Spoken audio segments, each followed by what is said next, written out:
Hi dears, അസ്സലാമു അലൈക്കും, welcome back. ഇന്ന് ഞാനൊരു വെറൈറ്റി ആയിട്ടുള്ള ഒരു റൊട്ടിയുടെ റെസിപ്പി ആയിട്ടാണ് വന്നിട്ടുള്ളത്. അപ്പോൾ ഈ ഒരു റൊട്ടി ഡിന്നറായിട്ടോ ബ്രേക്ക്ഫാസ്റ്റ് ആയിട്ടോ ഒക്കെ നമുക്ക് കഴിക്കാൻ പറ്റുന്ന ഒരു റൊട്ടിയാണ്, ഒരു വെറൈറ്റിയാണ്.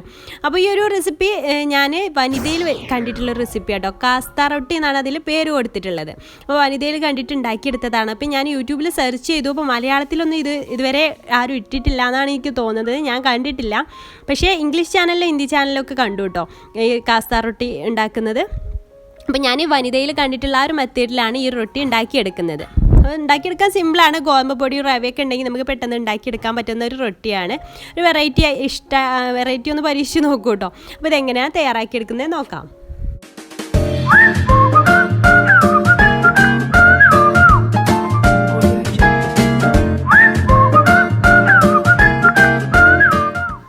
നമുക്കിതിലേക്ക് വേണ്ടത് ഗോതമ്പ് പൊടിയാണ്. ഞാനിവിടെ 1 കപ്പ് ഗോതമ്പ് പൊടി വെച്ചിട്ടാണ് കേട്ടോ തയ്യാറാക്കി എടുക്കുന്നത്.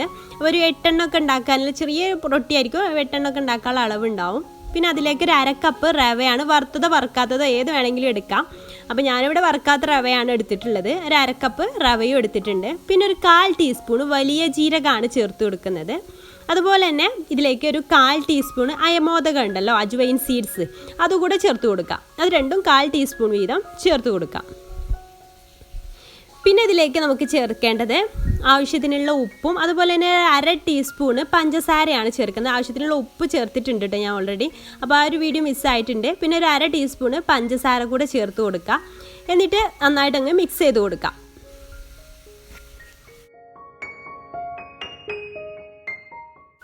ഇനി ഇതിൻ്റെ സെൻട്രലായിട്ട് ഒരു കുഴി ഉണ്ടാക്കിയിട്ട് കൊടുക്കുക. എന്നിട്ട് ആവശ്യത്തിനുള്ള വെള്ളം ഒഴിച്ച് കൊടുത്തിട്ട് കുഴച്ചെടുക്കാം. നമുക്കൊരു ചപ്പാത്തി മാവിനൊക്കെ നമ്മൾ കുഴച്ചെടുക്കില്ല, അതുപോലെ നല്ല സോഫ്റ്റായിട്ട് കുഴച്ചെടുക്കണം. അപ്പോൾ അതിന് വേണ്ടിയിട്ട് ആവശ്യത്തിനുള്ള വെള്ളം ഒഴിച്ചു കൊടുക്കുക. കറക്റ്റ് വെള്ളത്തിൻ്റെ അളവ് ഞാൻ പറയണില്ല. അപ്പോൾ നിങ്ങൾ കുഴച്ചിട്ട് നോക്കുക. ഒരു പരുവാകുമ്പോൾ വെള്ളം ഒഴിക്കുന്നത് നിർത്തുക. വെള്ളം കൂടി പോകുമെന്ന് വേണ്ട. ആ ഒരു ചപ്പാത്തി പരുവം ആവുന്ന രീതിയിൽ വെള്ളം ഒഴിച്ചിട്ട് കുഴച്ചെടുക്കണം. അപ്പോൾ ഞാനങ്ങനെ വെള്ളമൊക്കെ കറക്റ്റാക്കി എടുത്തിട്ടുണ്ട്. ഇനി ഇത് നല്ല സോഫ്റ്റായിട്ട് ഒരു 10 മിനിറ്റെങ്കിലും നന്നായിട്ട് കുഴച്ചെടുക്കണം കേട്ടോ. അപ്പോൾ ഞാൻ കുറച്ച് പൊടി, ഗോതമ്പ് പൊടി ഒരു പാത്രത്തിലേക്ക് എടുത്തിട്ട് അതിൽ വെച്ചിട്ട് ഇത് നന്നായിട്ട് കുഴച്ചെടുക്കുകയാണ്. നല്ല സോഫ്റ്റായിട്ട് തന്നെ കുഴച്ചെടുക്കണം. 10 മിനിറ്റ് നമ്മൾ കുഴച്ചെടുത്തോളൂ കേട്ടോ. അപ്പോൾ നല്ല സോഫ്റ്റ് ആയിട്ടുണ്ട്. ഇനി ഇതൊരു 15 മിനിറ്റ് നമുക്കൊരു അടപ്പ് വെച്ചിട്ട് അടച്ചിട്ട് മാറ്റി വെക്കാം. ഒരു 15 മിനിറ്റ് ആയിട്ട് നമുക്കിത് എടുക്കാം. അപ്പോൾ ഒരു 15 മിനിറ്റൊക്കെ കഴിഞ്ഞു. അപ്പോൾ ഞാൻ എടുത്തിട്ടുണ്ട്. 15 മിനിറ്റിന് ശേഷം അതെടുത്തിട്ട് ഇനി അതിലേക്ക് നമുക്ക് 2 ടീസ്പൂൺ നെയ്യ് ഒഴിച്ച് കൊടുക്കണം.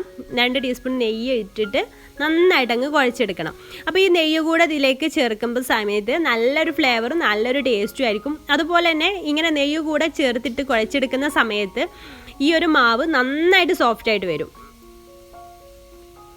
കേട്ടോ. നല്ല സോഫ്റ്റായിട്ട് വന്നിട്ടുണ്ട്. ആ നെയ്യ് കൂട്ടി കുഴക്കുമ്പോൾ തന്നെ നല്ല സോഫ്റ്റായിട്ട് വരും.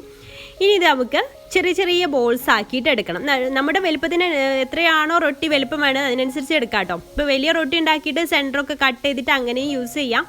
അപ്പോൾ ഞാനിപ്പോൾ ചെറിയ ചെറിയ ബോൾസ് ആക്കിയിട്ട് അങ്ങനെ 8 ബോൾസ് ആക്കിയിട്ടാണ് ഞാൻ എടുത്തിട്ടുള്ളത്. ഇനി ഇത് നമുക്ക് ഒരു നനഞ്ഞ ക്ലോത്ത് വെച്ചിട്ട് ഒന്ന് മൂടി വെക്കാം. നനഞ്ഞ ക്ലോത്ത് എന്ന് പറയുമ്പോൾ വെള്ളം ഒലിക്കുന്ന രീതിയിലല്ല കേട്ടോ.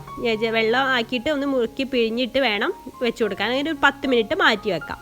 ഒരു 10 മിനിറ്റ് കഴിഞ്ഞിട്ടുണ്ട്.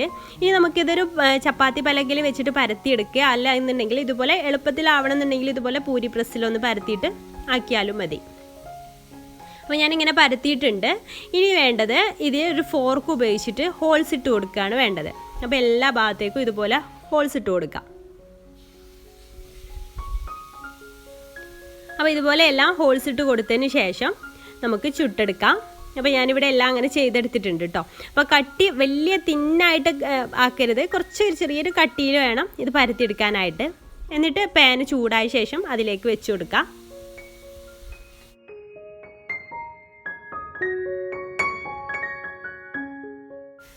എന്നിട്ട് അതിൻ്റെ ആ ഒരു മേൽഭാഗത്തും അതുപോലെ അതിൻ്റെ താഴ്ഭാഗത്തും 2 സൈഡിലും ബട്ടർ ഒന്ന് പുരട്ടി കൊടുക്കുക. ബട്ടറോ അല്ലെങ്കിൽ നെയ്യോ ഏതായാലും കുഴപ്പമില്ല. ഞാൻ ബട്ടറാണ് യൂസ് ചെയ്യുന്നത്. ബട്ടർ ഒന്ന് പുരട്ടി കൊടുക്കുക. എന്നിട്ട് ഇത് സാവധാനം വേവിച്ചെടുത്താൽ മതി. തിരിച്ചു മറിച്ചിട്ടിട്ട് വേവിച്ചെടുക്കണം. ഒരു ചെറിയ രീതിയിൽ ക്രിസ്പി ആകുന്ന ആ ഒരു രീതിയിലാണ് ഇത് വേവിച്ചെടുക്കേണ്ടത്.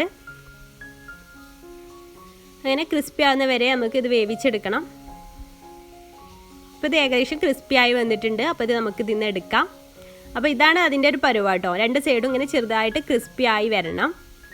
നമ്മുടെ റൊട്ടികളെല്ലാം ഇതുപോലെ അങ്ങ് ചുട്ടെടുക്കാം. അപ്പോൾ ഇതെല്ലാവരും ഒന്ന് ട്രൈ ചെയ്ത് നോക്കുക കേട്ടോ. ട്രൈ ചെയ്തിട്ട് ഫീഡ്ബാക്ക് അറിയിക്കാൻ മറക്കരുത്. വ്യത്യസ്തമായിട്ടുള്ള ഒരു റൊട്ടി ആയിരിക്കും. അപ്പോൾ ഈ വീഡിയോ ഇഷ്ടമാണെങ്കിൽ ലൈക്ക് ചെയ്യാനും ഷെയർ ചെയ്യാനും മറക്കരുത്. ചാനൽ സബ്സ്ക്രൈബ് ചെയ്യാത്തവരുണ്ടെങ്കിൽ പ്ലീസ് ഒന്ന് സബ്സ്ക്രൈബ് കൂടി ചെയ്തിട്ട് സപ്പോർട്ട് ചെയ്യാം കേട്ടോ. അപ്പോൾ ഇൻഷാല്ലാ പുതിയൊരു നല്ലൊരു വീഡിയോ ആയിട്ട് നമുക്ക് അടുത്തൊരു ദിവസം കാണാം. താങ്ക്